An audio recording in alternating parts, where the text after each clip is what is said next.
장래일을 누가 알랴라는 제목으로 하는 말씀을 전하도록 하겠습니다. 우리 사람들은 미래에 대해서, 장래일에 대해서 많은 관심을 갖고 있습니다. 특별히 자녀들이 이 땅에 태어날 때에 앞으로 장군감이 되겠다, 훌륭한 인물이 되겠다, 그렇게 축복도 하고 또 그런 기대를 합니다. 그러나 세월이 흐르면서 성공하는 사람도 있지만은 실패하고 좌절하고 예기치 않는 그런 일들을 겪으면서 어떻게 말하면 사주팔자로 봤을 때 인생의 운명이 다 결정이 되었다, 이렇게 생각하기도 합니다. 그래서 젊은 남녀들이 결혼하기 전에 뭘 보러 갑니까? 궁합 보러 가죠. 궁합. 사주팔자를 보러 갑니다. 지금은 많이 줄었을지 모르지만은 과거에 조선시대까지만 하더라도 이 사주팔자 궁합은 당면지사로 생각했습니다. 왜냐하면 앞으로 결혼해서 잘 살 수 있을 것인지, 또 자녀도 낳을 수 있는지, 이런 모든 부분들이 부부관계로 좋은 어떤 삶을 살기를 원하는데 실패하고 불행하고 이런 일이 겪을까봐 미래에 대해서 불안한 마음을 갖는 거죠. 그래서 점을 치고 또 무당을 찾아가곤 합니다. 제가 듣기로는 서울 아주 유명한 장소들, 그런 데 가면은 사주 카페들이 아주 성행한다고 합니다. 물론 재미로 보는 사람들이 많죠. 저도 오늘 처음 고백하는데 제 청년 때 대전인 것 같아요. 기억에 할 일 없어가지고 여러분 지금은 그런 일 없지만은 3, 40년 전에만 하더라도 다방이라는 게 있어요. 다방에 가면은 테이블에 뭐가 있었습니까? 돈 100원 넣으면은 사주로 볼 수 있는 종이가 나옵니다. 종이를 딱 펼치면은 오늘의 운세처럼 쫙 나오죠. 저도 심심해가지고 그걸 넣어서 그 종이를 폈습니다. 폈는데 저는 40대쯤에 몸이 좋지 않을 수도 있고 나의 수명은 88세로 돼 있고, 그 다음에 운수업을 하든지 연구직을 하면은 성공할 수가 있다. 몇 가지를 이렇게 적어놨습니다. 여러분, 제가 지금 재미로 돈 100원 넣어서 그냥 뽑은 것 뿐인데 제가 왜 이렇게 기억을 하고 있을까요? 미래에 대한 관심이 있었지 않습니까? 그러다 보니까 그 내용이 그냥 하나 재미로 그냥 쓰레기통에 들어갈 수 있는 일이지만은 항상 지금까지 살면서 내 인생에 대해서 늘 생각해 보잖아요. 내가 어떤 일을 하는 것이 정말 바람직하고 재밌는 일이고 내 인생에 불행하지 아니하고 좋은 인생을 살 수 있을 것인가, 그런 생각을 하거든요. 저희 이모님은 지금 돌아가셨는데 이모님이 첫째 딸을 낳았습니다. 여러분, 지금은 상관없지만은 오래전에 딸 낳으면은 이건 여자로서 부끄러운 일로 이렇게 생각했거든요. 첫째 딸을 낳아서 굉장히 마음이 상했던 것 같아요. 두 번째 아들을 낳았습니다. 얼마나 귀한 아들이겠습니까? 드디어 아들을 낳고 그 다음에 이제 무당한테 가서 우리 아들에 대해서 사주를 좀 봐달라 그랬는데, 여러분 아시다시피 좋은 사주를 얘기하면 그냥 끝나는데 뭐가 안 좋다, 이 아이가 앞으로 문제가 생길 수 있다, 일찍 죽을 수 있다, 그럼 겁이 나잖아요. 그럼 어떻게 하면은 이 우환을 막을 수 있을 것인가? 그럼 이제 비책이 뭡니까? 구출하든지 또 복채를 많이 내든지 부적을 써주든지 다양한 방법으로 돈벌이의 수단인데 좀 이렇게 순수했던 우리 이모님이 어떻게 하면 좋을까? 그렇게 해서 그 아들이 귀한 아들이었는데 사주가 좋지 않다 보니까 늘 마음이 불안했던 것 같아요. 그때 어떤 일이 생겼느냐? 귀신이 들어간 거예요. 어느 날 소식을 들으니까 이모님이 미쳤다는 거예요. 어떻게 해서 미쳤느냐? 그 어떻게 말하면은 이 아들이 잘 되기를 바라는데 잘못되면 어떡하나? 그 무당이 말하는 것이 마음에 그냥 흘려보낼 수도 있는 얘기인데, 미래적인 얘기잖아요. 흘려보낼 수 있는데도 그것을 자기 마음에 탁 갖고 있다 보니까 어떤 일이 생기면 이 아이에 대한 불안한 마음 생기고, 그때에 여러분 귀신은 어떤 사람한테 주로 많이 역사하냐면요. 마음이 강한 사람, 의지가 강한 사람한테는 사실은 별 힘을 못 쓰는 것 같아요. 대부분 마음이 불안하고 걱정하고 약하고 소심하고 이런 사람들이 귀신에 잘 속곤 합니다. 그렇게 해서 병원에 가도 아무 증상은 있는데 결과가 없는 거예요. 아무 이상이 없다는 거예요. 그렇게 가진 재산을 다 이렇게 탕진하고 간호도 하고 저도 이제 한번 가서 이제 뵀는데 나중에 얘기입니다. 그때는 저를 알아는 보는데 말을 못하는 거예요. 그러면서 마귀가 이제 귀신이 지시를 하는 거죠. 종소리가 막 들린다는 거예요. 그럼 종소리 들리면 그 종소리 듣는 대로 행동을 해야 되고 말소리에 행동 안 하면은 몸이 막 그냥 부들부들 떨리니까.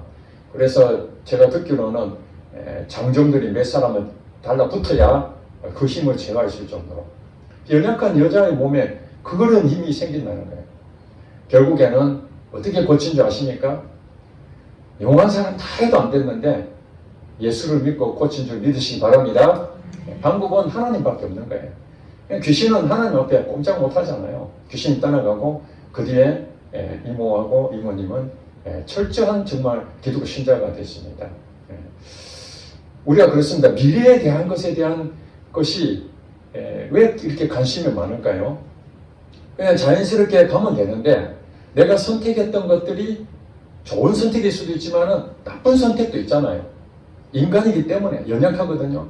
그래서 자기가 자신 있는 사람들은 우리가 거기에 가겠습니까? 물어보러 갈 필요가 없습니다. 대부분이 자신이 없는 거예요. 될지 안 될지 고민하는 거예요. 요즘 여러분들 나라 때문에 많이 어려움을 겪고 있지 않습니까? 그때마다 참 기도하고 그러는데 그게 그 관련되어 있는 사람들 지금 현재 가장 중요한 게 뭡니까? 탄핵을 기각할 것인지 인용할 것인지에 대한 관심이 있잖아요. 지금 뭐 여론조사는 있지만은 기각이 된다는 사람이 있고 어떤 사람은 인용이 될 것이다 라고 생각하는데 그 미래적인 이기 때문에 잘 모른단 말이에요. 대통령은 누가 될 것인가? 여기에 대한 부분도 많은 얘기도 있습니다. 그러다 보니까 어디를 찾아가겠습니까? 자기 스스로 잘 모르니까 거기에 대한 불안한 마음을 해소하고 싶어가지고 점집을 간다는데 최근에 나온 얘기입니다. 지금 무당들이 유튜버 무당들이 우리가 문정성시라 그러죠. 엄청난 많은 사람들이 유튜브를 통해서 무당이 점쟁이가 얘기해 주는 것을 조회수가 엄청나게 나옵니다. 저도 봤을까요? 안 봤을까요? 저 봤죠. 보니까는 다음 대통령은 누가 될 것인가? 아무것도 없는 내용으로 사람 정보를 안 주고 사주 우리가 말 생년월일만 딱 주고 이 사람에 대해서 한번 풀어주세요. 이 사람이 어떻고 저쩌고 막 그렇게 하면서 그런 얘기들이 얼마나 관심이 있겠습니까? 자기가 지지하는 사람이 대통령이 돼야 되는데 또 지금 탄핵이 될 것인지 안 될 것인지에 대한 궁금이 있는 사람들은 그런 데 들어가서 마음을 빼앗기고 있습니다. 그것을 하나 재미로 생각하지만은 제가 청년 때에 재미로 봤던 종이 한 장밖에 안 되는데도 지금도 제 머리에 각인되고 있다는 얘기는 뭐냐면은 사람들은 미래에 대해서 관심을 가지고 있고 관심이 가진 것은 사실은 잘 잊어버리지 않습니다. 그리고 누가 말 한마디가 그것이 자기에게 굉장한 영향을 끼치는 거예요. 좋은 영향도 미칠 수 있지만 나쁜 영향도 미칠 수 있다는 것입니다. 최근에 연예인들이 자살하는 일들이 많이 생기잖아요. 그 자살하는데 나이가 들어 자살하신 분 보셨습니까? 20대, 30대 이 젊은 사람들이 목숨을 끊습니다. 제가 보면서 너무 가슴이 아픈 거예요. 나중에 확인해 보니까 그 악플 때문에 비난 때문에 견디지 못해서 자살하는 거예요. 그런 것들이 자기에게 용기를 주는 내용이 됐다면 자살하고 싶어도 다시 힘을 얻을 수 있는데 살려고 하는 사람도 계속해서 공격하고 그것이 자기의 인생을 망치는 일이 생기게 되는 것입니다. 장래일은 관심을 모든 사람이 다 갖습니다. 그건 인간이기 때문에 어쩔 수가 없습니다. 그러나 이 장래일은 사람이 어떻게 할 수 있는 것은 아무것도 없다는 얘기입니다. 그걸 어떻게 할 수 있습니까? 장래일은 오직 하나님의 영역임을 믿으시기 바랍니다. 하나님의 전능하십니다. 하나님이 이 시간표를 만들었습니다. 하나님이 이 우주 만물을 만드셨습니다. 만약에 하나님이 시간도, 그 다음에 이 장소도, 이 공간도, 이 세상도 만들지 않으셨다면 무의미하겠죠. 그분이 무슨 능력이 있겠습니까? 아무것도 아니죠. 석가모니가 시간을 만들었습니까? 아니면 무슨 이 세상을 창조했습니까? 아무것도 없었잖아요. 그런데도 사람들은 마음이 불안하니까 그 부처님한테 빌고 도와달라고 그렇게 신처럼 여기잖아요. 그리고 우리가 믿는 그 하나님도 마찬가지로 아무것도 할 수 없는 그냥 우리가 만들어낸 신이라면 사실은 의지할 필요가 없습니다. 오늘 여기에 나와서 예배 드릴 필요가 없습니다. 아니 없는 신을 왜 우리가 믿습니까? 그러나 하나님이 진짜 이 세상을 만드셨고 그 다음에 시간을 하나님 만드셨고 미래에 대해서 다 아신다면 어떤 일이 일어날까요? 장래일에 대해서 하나님이 다 알고 있다면 우리가 할 수 있는 유일한 방법은 하나님하고 관계를 맺는 수밖에 없는 것이죠. 나의 인생에 대해서 내가 책임을 질 수 있으면은 사람들한테 아니면 하나님 안 믿는다고 하지만은 점쟁이에 찾아갈 필요 없지만은 내가 조금이라도 두렵고 또 마음에 근심이 생기고 내 자신이 자신감이 없다고 생각한다면은 결국에는 누군가에게 의지를 하게 되는데 하나님이 모든 부분의 장래일의 주관자이심을 믿는다면 내 인생을 맡겨도 되지 않겠습니까? 그게 확실하다면 그러면 우리는 뭐합니까? 하나님이 진짜 이 세상에 존재하시는 분인가? 바로 전능하신 분이신가? 그것만 확인하면 될 거 아니겠습니까? 오늘 본문에 보니까 하나님에 대해서 말씀하십니다.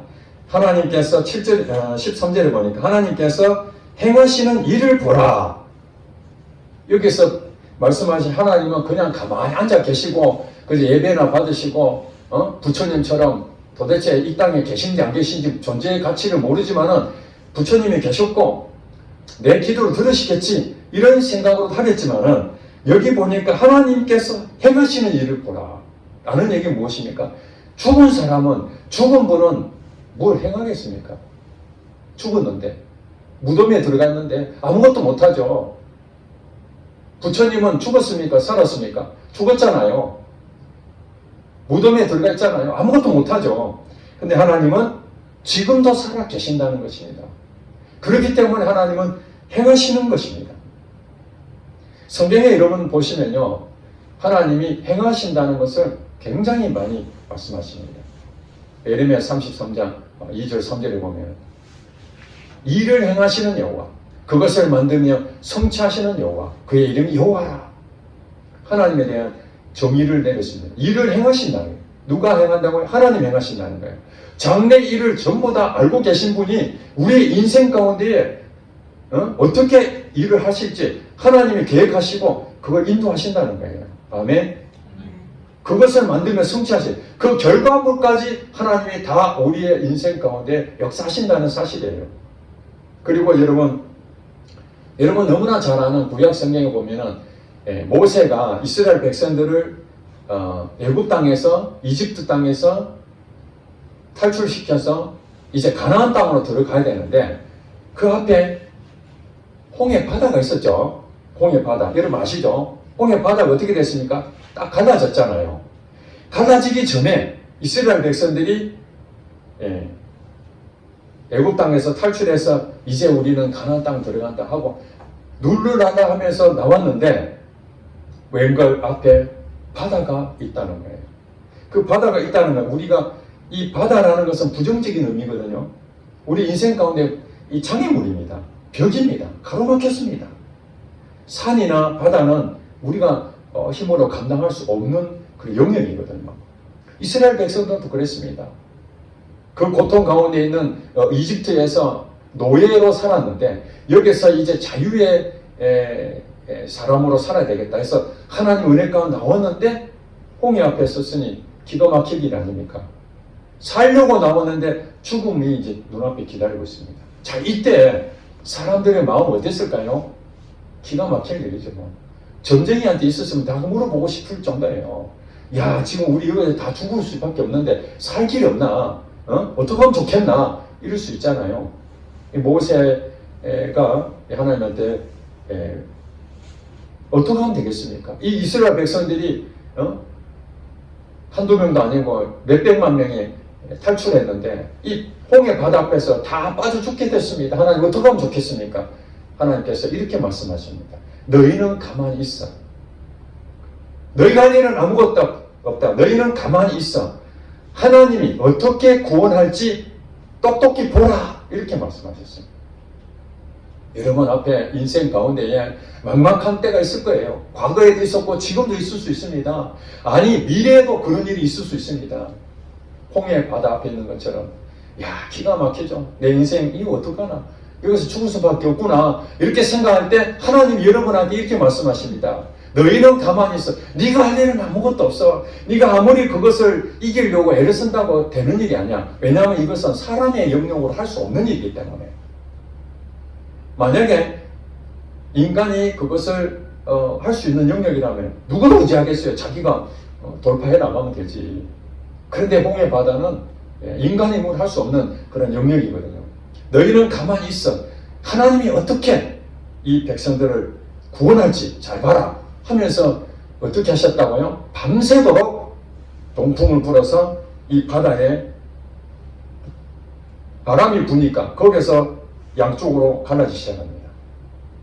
갈라지니까 그 다음에 어떻게 됐습니까? 이스라엘 백성들이 그 길을 건너갔죠. 만약에 이런 작업이 없었다면 이스라엘 백성들이 물에 빠져라고 하면 들어가겠습니까? 못 들어가죠. 밤새도록 하나님께서 홍해 바다를 갈라놓으시니까 이스라엘 백성들이 아무도 다치지 않냐고 모든 사람이 다 넘어갔습니다. 뒤에서 애국 군대가 쫓아와도 아무도 털 것 하나도 건드리지 못했습니다. 그러나 다 건너고 난 다음에 애국 군인들이 그 바다 한가운데에 이스라엘 백성도 쫓아갔는데 그들 어떻게 됐습니까?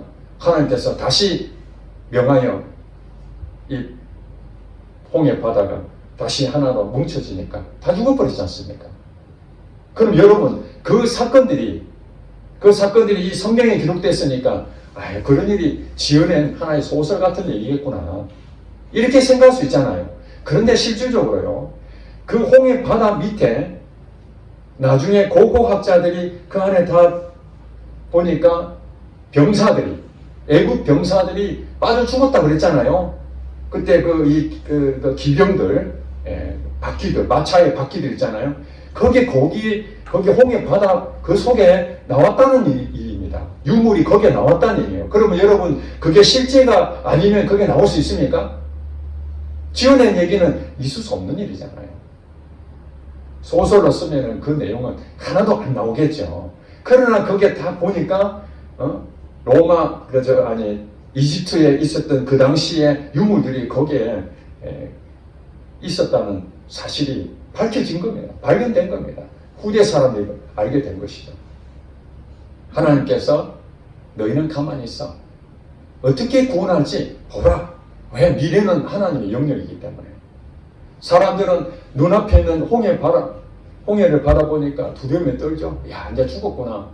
나의 미래는 죽음. 이렇게 생각하지만 하나님의 계획은 나의 미래는 죽음이 아니라 바다가 갈라지고 결국에는 광야를 거쳐서 가나안 땅에 들어가는 것이 하나님의 장래일이었던 거예요. 그러면서 이게 보세요. 하나님께서 행하시는 일을 보라. 그러면서 뭐라고 얘기합니까? 하나님께서 굳게 하신 것을 누가 능히 곧게 하겠느냐. 자, 여러분들 쇠가 이렇게 구부러졌으면 아주 얇은 철사라든지 쇠 같으면은 여러분들 장정들 좀 있으면 이게 쉽게 펼 수가 있겠죠. 그러나 엄청난 두꺼운 철근 같은 경우를 만약 구부러졌으면 사람의 힘으로 그걸 펼 수 있겠습니까? 못 펴잖아요. 여기서 말하는 것이 그겁니다. 간단한 그런 도구가 굽어진 것을 말하는 것이 아니라 사람의 힘으로는 안 되는 완전히 굽어져 있는 이게 홍해 바다랑 마찬가지거든요. 사랑의 힘으로는 이거 펼 수가 없는 거예요. 하나님께서 여러분 인생 가운데 정말 내 인생에 왜 이런 불행이 찾아왔나? 왜 이런 오점이 생겼을까? 하는 게 굽어져 있는 거거든요. 이거 여러분들이 펼 수가 없는 거예요. 방법이 없는 거예요.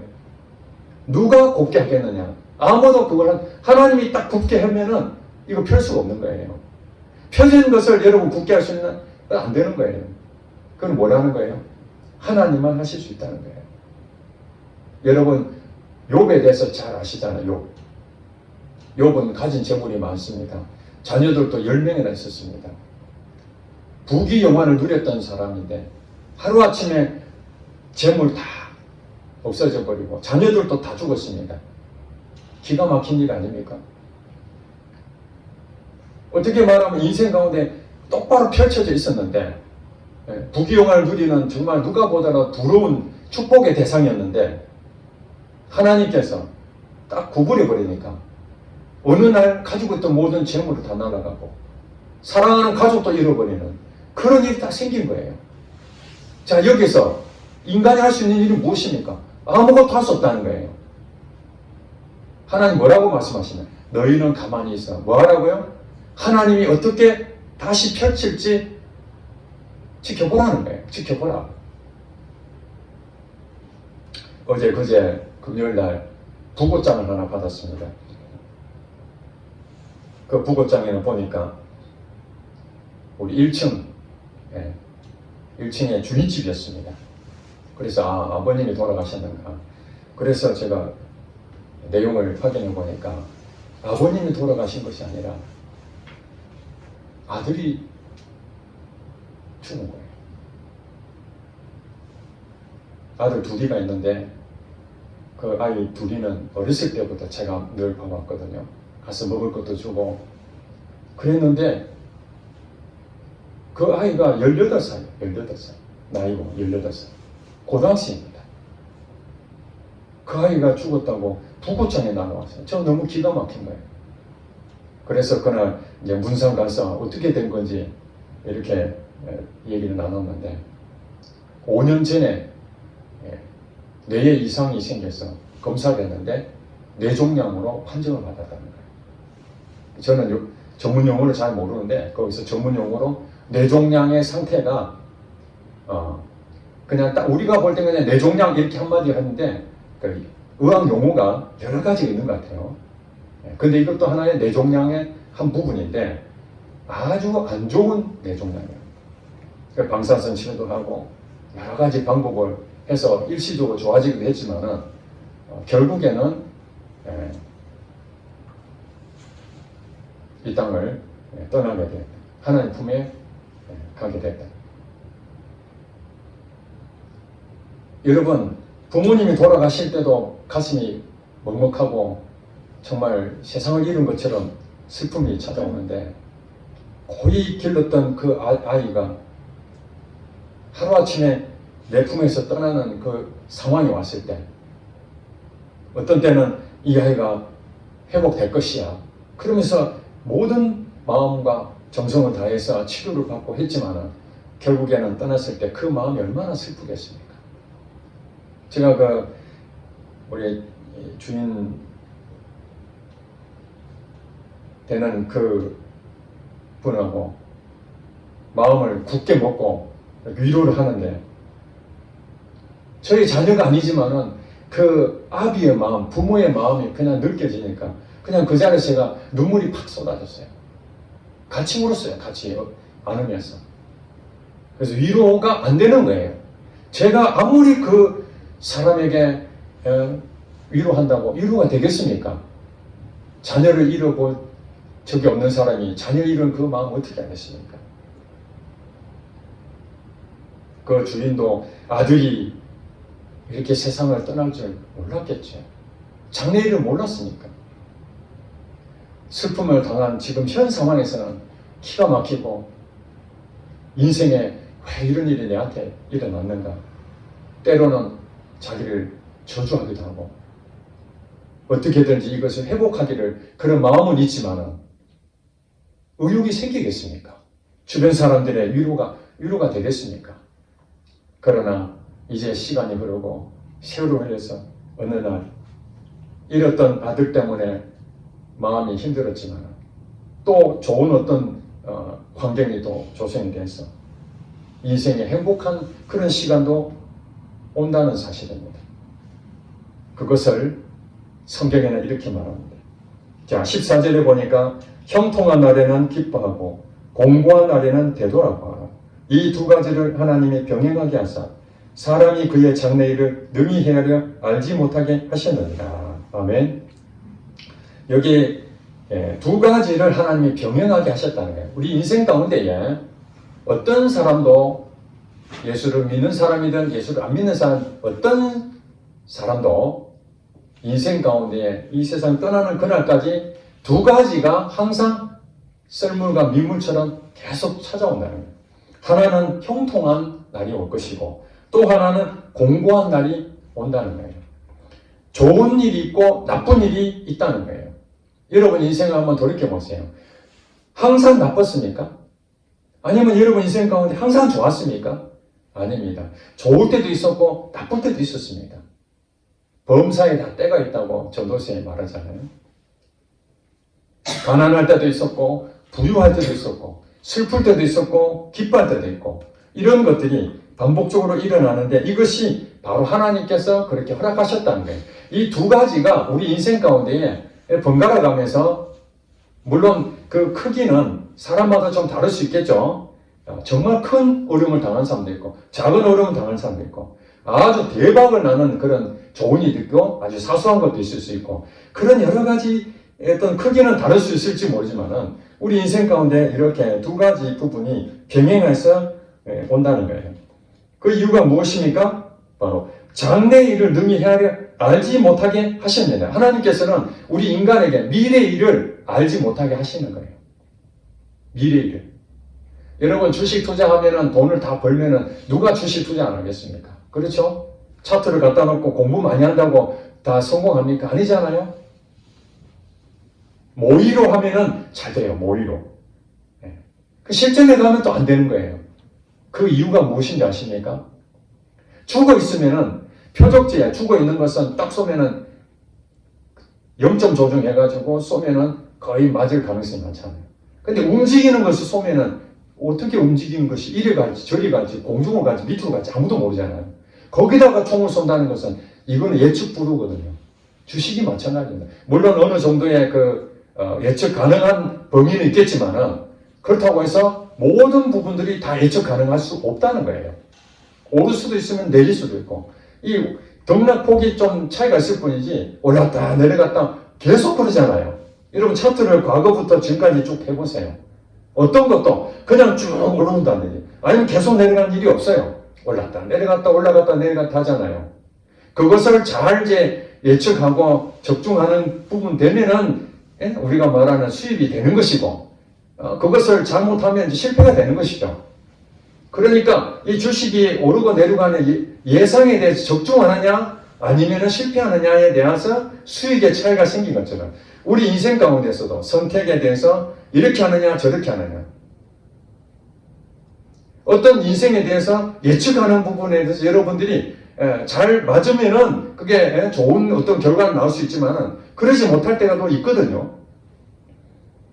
이런 부분에 대해서 왜 이렇게 그러면은 미래에 대해서 이렇게 예측하지 못한 일들이 자꾸 생기게끔 만드셨느냐? 이거는 하나님의 의도가 있다는 거예요. 하나님 계획. 사람이 약하다는 것을 인정하라. 너가 아무리 모든 것을 완벽하고 머리도 뛰어나고 남들보다 비교했을 때 다 잘났다고 하고 그렇게 말한다 할지라도 그러나 결정적인 부분에서는 네 힘으로는 되는 게 없다. 네 앞에 홍해가 딱 가로막으면은 너 인생에서 그거 건너갈 수 있겠어? 못 건너간다. 그것이 바로 하나님께서 말씀하시는 거예요. 한도 끝도 없이 이렇게 천정부지로 올라갈 것처럼 보이지만은 특별한 일이 없으면 올라가겠죠. 그러나 어떤 외부 환경에 의해서 갑작스러운 어떤 뉴스가 딱 뜨면은 그 영향을 받아서 하루아침에 그냥 상한가, 하한가가 떨어질 때도 있습니다. 예측 불허죠. 그걸 누가 하신다고요? 하나님이 하시는 거예요. 하나님이 이 세상의 모든 것을 다 주관하고 계십니다. 그러니 여러분들, 우리가 점쟁이한테 가가지고 누가 대통령이 되겠습니까? 탄핵이 기각되겠습니까? 탄핵이 인용되겠습니까? 아무리 물어본들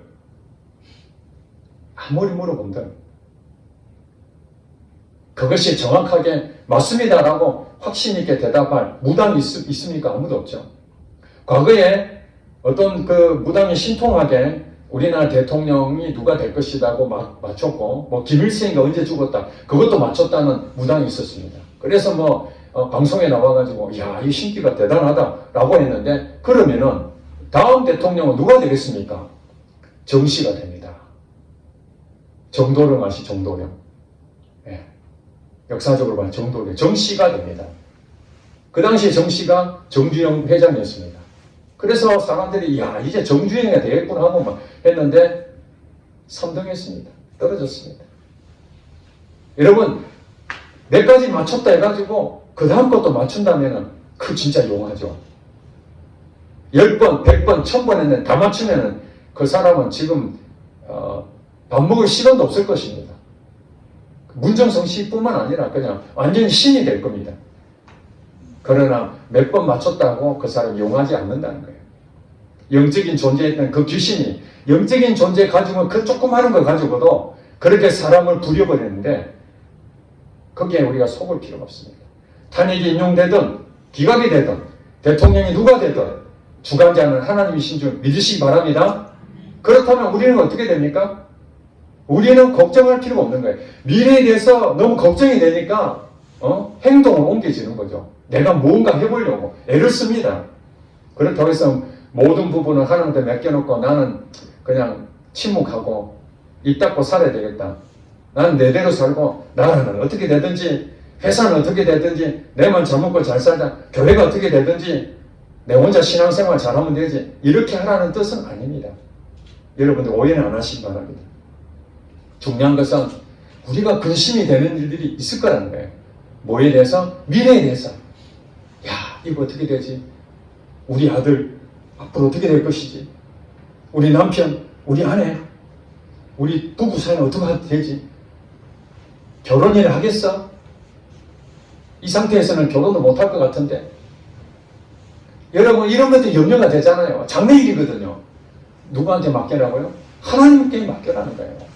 내 힘으로 우리 자녀가 좋은 배우자를 만나게 짝지어 줄 수 있는 능력이 우리는 없잖아요. 그 아이가 어떻게 인생을 살 것인지 내가 원하는 계획대로 그 아이를 끌고 갈 수 없잖아요. 그게 홍이 아닙니까? 그러면 어떻게 됩니까? 야, 이거 우리 아들 큰일 났다. 우리 딸 큰일 났다. 뭐 여러 가지 그런 것에 대해서 불편함이 생기고 걱정이 되고 이럴 때에 뭐 하라는 것입니까? 하나님한테 기도하라는 거예요. 하나님은 우리에게 말씀하십니다. 너희를 절대로 고아와 같이 버려두지 아니하리라. 이 세상 끝날까지 내가 너와 함께 하리라. 아멘. 예수 믿는 사람들은 이 희망입니다. 미래는 어떻게 될지 모릅니다. 그렇지만 선하신 그 하나님이 악한 귀신도 아니고 선하시다고 하신 그 하나님이 나의 인생을 여기까지 인도하셨으니, 또 지나간 과거를 봤을 때 어려움도 당했지만 그 어려움 가운데서 다시 행복하게 만드셨고, 또 좋은 일도 주셨고, 이런 걸 통해서 여기까지 왔으니 앞으로 미래에 좋은 일이든 나쁜 일이든 나를 선하게 인도하실 것이야. 하나님 믿는 자녀는 절대 망하지 않는다고 성경이 말했으니까 나는 절대 망할 수가 없어. 왜냐하면 내 인생을 하나님이 책임지신다고 말씀하셨으니까. 저도 마찬가지입니다. 우리 세 자녀를 키우는데 제가 원하는 어떤 그 기대치가 있잖아요. 그 기대에 못 미치니까 막 답답하고, 그래서 그 아이한테 책망하고 경고하고 나무라기도 하고 이렇게 해야 된다. 거기에 대해서 빗나가면은 속상하고 막 마음이 상하고 이 아이가 앞으로 어떻게 될 것인지 걱정도 되고, 그렇게 기도하는데 하나님께서 나에게 맡겨라. 하나님이 살아계신데 나에게 맡겨라. 그렇구나. 내가 생각해가지고는 답이 없는데 하나님께 맡기면은 하나님이 이 아이를 책임지시겠구나. 왜냐하면 나의 인생의 그 미래까지 하나님 다 알고 계시잖아요. 어디서 뭐가 문제가 될지, 어디에서 좋은 일이 일어날지 모르잖아요. 여러분 3년 전으로 돌아가 봅시다. 3년 전에 어떤 일이 있었습니까? 윤석열 대통령이 당선됐잖아요. 당선됐을 때에 0.7% 차이로 당선이 됐을 때 그 엎치락 뒤치락 하면서 밤새도록 잠을 못 자고 누가 대통령이 되느냐 뜬 눈으로 국민들도 봤지만 정작 당사자는 얼마나 긴장이 됐겠습니까? 그렇게 해서 대통령 되는 순간 여러분 어떤 마음이 들겠습니까? 이야, 나의 인생의 최고의 날이다. 난 성공한 사람이야. 내가 대통령 되려고 생각도 안 했는데 이야, 이런 과정을 통해 가지고 어려운 과정을 통해서 내가 핍박을 당해서 검찰총장 돼가지고 인사권도 없이 거의 그냥 짓눌리다시피 이랬는데 그걸 참고 인냈더니 이야, 드디어 대통령이 됐구나. 내가 이 나라를 한번 멋지게 한번 잘해봐야 되겠다. 이런 마음 생각했었지 않겠습니까? 그 3년 뒤에 이런 일이 생길 줄 알았겠습니까? 몰랐겠죠. 몰랐습니다. 대통령 되면은 다 가진 줄 알았는데 끊임없이 국정에 어려움을 주는 야당을 통해서 힘들고 자기가 뜻대로 계획한 대로 이루어지지 않고 고립이 되고 대통령은 됐지만은 하는 일이 한계적이고 어려움이 생기다 보니 극단적인 그런 선택을 할 수밖에 없는, 결국에는 지금 감옥에 들어가 있는 상태에서 이런 나라에 엄청난 어려움이 지금 찾아왔잖아요. 우리는 그걸 알고 있었습니까? 몰랐잖아요. 자, 여러분, 지난 3년을 돌이켜 봤을 때에 지금 현재를 보면 어떤 생각이 듭니까? 3년 전에 생각했을 때는 그때는 좋았잖아요. 3년 뒤를 못 봤습니까? 그렇다면 오늘 현재 여러분들이 탄핵이 인용이 될 것인지 기각이 될 것인지, 나라가 앞으로 굉장히 어렵겠구나, 누가 대통령인데 대통령 되면 안 되는데 하는 마음들 다 있잖아요. 앞으로 이 나라가 어떻게 될지 걱정이 되잖아요. 그런데 몇 년 뒤에 어떤 상황이 될지는 모르지만은 나빠질 수도 있고 좋아질 수도 있잖아요. 그럼 그때 가가지고 몇 년 뒤에 지금의 이 상황을 돌이켜보면 어떤 마음이 들겠습니까? 야, 그때 괜히 걱정했네. 여러분 지금 마스크 쓰고 다니세요? 마스크 쓰는 사람들은 그 감기, 몸살, 기관지 이런 부분 때문에 부득불 쓰지 코로나 때문에 전 국민이 다 쓴 적 그거 외에는 없잖아요. 2020년에 코로나 올 줄 아무도 몰랐잖아요.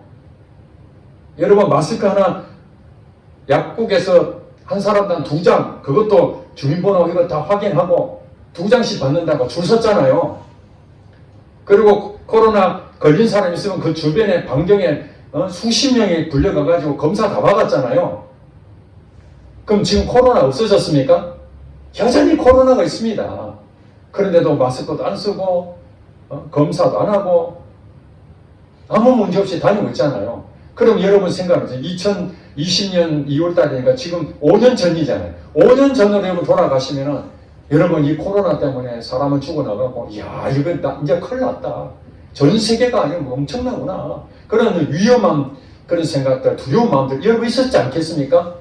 근데 5년 지난 여러분 어떻습니까? 코로나에 대해서 저 무겁각하잖아요. 코로나 걸릴까 봐 걱정합니까 지금? 아니잖아요. 그렇습니다. 여러분들이 좋을 때와 나쁠 때가 병행해서 오는데 여기에 대해서 어떻게 하라고 하나님 말씀하십니까? 14절에 봅시다. 보세요. 형통한 날, 좋은 날에는 어떻게 하라고요? 기뻐하라. 기뻐하시기 바랍니다. 여러분, 좋은 일이 생겼는데 왜 우거지 축상 그렇게 슬픈 마음으로 있는 거예요? 지금은 좋은데 또 이 아들이 이야, 이렇게 정말 하나님 은혜 받아가지고 너무너무 이제 인생은 180도로 바뀌어서 너무 좋아 박수 쳤는데 다시 또 근심이 생깁니다. 오래 가겠어 이거? 잡신 3일이라고 지금 이거 변화됐는데 좀 있으면 다시 또 옛날로 가는 거 아니야? 이러면 안 된다는 거예요. 기뻐하라는 겁니다. 여러분 작은 것에 대해서 고마움이 생기면 그 기뻐하고 감사하고 이렇게 살아가는 거예요. 이것이 무엇입니까? 하나님 주신 선물입니다. 작은 것이다 할지라도 여러분에게 기쁨이 생길 수 있잖아요.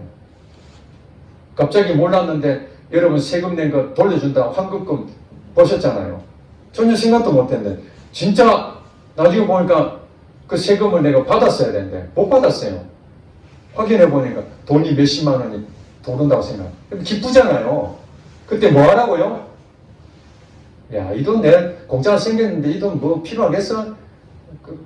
잠깐 왔다가 또 없어질 돈인데 이렇게 생각하지 마시고, 이야, 그래도 이거 하나님께서 이 세금 내가 냈지만 한국 못 받았는데 다 주셨구나. 감사하네. 기뻐하시라는 거예요. 이거 누리지 못하는 사람이 많아요. 그 다음에 또 하나 무엇입니까? 공고한 날이 있을 때는 되돌아와야. 여러분 어려움이 생기면요. 이게 그냥 어렵다 하고 슬픔으로 빠져버리면은 못 헤어나옵니다. 되돌아보라는 말이 무엇입니까? 하나님을 생각하시라는 거예요. 이것이 언제까지 갈지 모르지만은 이런 일은 내가만 당하는 것이 아니라 누구도 당한다고 모든 사람이 당하는 거예요. 내가 오늘 감기 걸리지 않았다고 나는 건강해. 1년 뒤에 감기 걸릴 수도 있는 거예요. 그러니까 어려움이 생기면은 왜 나만 가지고 그래? 왜 나만 겪는 거야? 그렇게 생각하면은 거기서 못 빠져나와요. 자책할 필요가 없습니다. 하나님을 생각하면 됩니다. 장래일은 하나님의 주관자이시니까 나의 이 어려움도 하나님 다 알고 계시잖아. 내 이 아픔도 다 알고 계시잖아. 자식 잃은 그 아비의 마음 하나님 다 알고 계시잖아. 왜 하나님이 이 아들을 먼저 데려가시니 인간의 생각으로는 이해할 수 없지만은 하나님께서 이 아이를 데려가신 목적이 있겠지. 하나님의 장래의 일에 대해서 나는 모르지만 하나님의 선한 뜻, 그것을 믿음으로 받아들일 때에 이 공고한 날이 내게 돌아오지만은 그것이 완전한 나의 불행한 일이 아니라는 거예요. 때로는 어려움이 생겨서 불행한 것처럼 보이지만 다시 회복하는 일이 생긴다는 거예요. 여러분 잘 아시는 요셉도 마찬가지입니다. 아버지 사랑을 너무 받았는데 형들의 미움을 받아서 노예로 팔려갔습니다. 이 공고한 날이 온 거죠. 그때 어떻게 생각? 야, 형들이 나를 팔았지만 그래서 하나님께서 내게 목숨을 그래도 부지해 주셨구나. 구덩이에 빠져 죽을 수도 있었는데 그래도 내가 살게 하셨구나. 감사하네. 그리고 거기서 열심히 일하니까 또 총무위를 맡고, 그런데 또 억울한 일 당해가지고 감옥에 들어가잖아요. 공고한 날이 왔습니다. 내가 왜 감옥에 빠졌지? 그래, 은혜를 받았지만은 그래도 하나님께서는 여전히 함께 계시고 나와 함께 하시니 또 언젠가는 하나님 뜻이 이루어질 것이야. 그리고 그래서 열심히 했더니 나중에 어떤 일이 생겼으면 결국에는 이집트의 총리가 된 줄로 믿으시기 바랍니다. 그렇습니다. 지금 당장에 여러분들이 어려움을 당한다 해서 그게 영원하지 않을 것이고, 여러분들이 좋은 일이 있다 해서 이거 영원하지 않다는 거예요. 병행해서 오는데 이 두 가지를 주시는 것은 모두 다 하나님의 은혜입니다. 형통한 것도 하나님 내게 복을 주셔서 감사합니다. 어려움을 당해도 이 일로 통해서 하나님을 의지하고 내가 교만하지 아니하고 오직 하나님 뜻대로 내가 순종하며 살기를 원합니다. 주신 자도 하나님이시요 거두신 자도 하나님이시다. 그래 내가 하나님 찬양합니다. 욥이 했잖아요. 그래 결국에는 어떻게 됐습니까? 잃었던 재산 다 하나님께서 갑절로 회복해 주셨고 잃었던 자녀들 다시 다 돌려주셨습니다. 하나님은 우리에게 더 좋은 걸 주십니다. 여러분 그거 아셔야 됩니다. 여러분 인생은 마지막이 해피 엔딩인 줄 믿으시기 바랍니다. 새드 엔딩이 아닙니다. 우리가 때로는 좋은 일, 나쁜 일 이것이 병행해서 왔지만 결국에는 하나님이 합력하여 선을 이루시기 때문에 해피 엔딩으로 끝날 줄로 믿습니다. 그걸 믿는다면은 여러분들이 좌절을 겪든지 어려움을 당하든지 미래에 대해서 불안한 마음이 있든지 그것은 하나님에 다 맡기시고 하나님 뜻대로 하옵소서. 우리는 하나님을 믿고 의지하고 나갈 때에 어려움도 헤쳐나가고 홍해 앞대로 하나님께서 그 홍해도 갈라버리시고 결국에는 우리에게 좋은 것을 주실 줄로 믿습니다. 기도하겠습니다.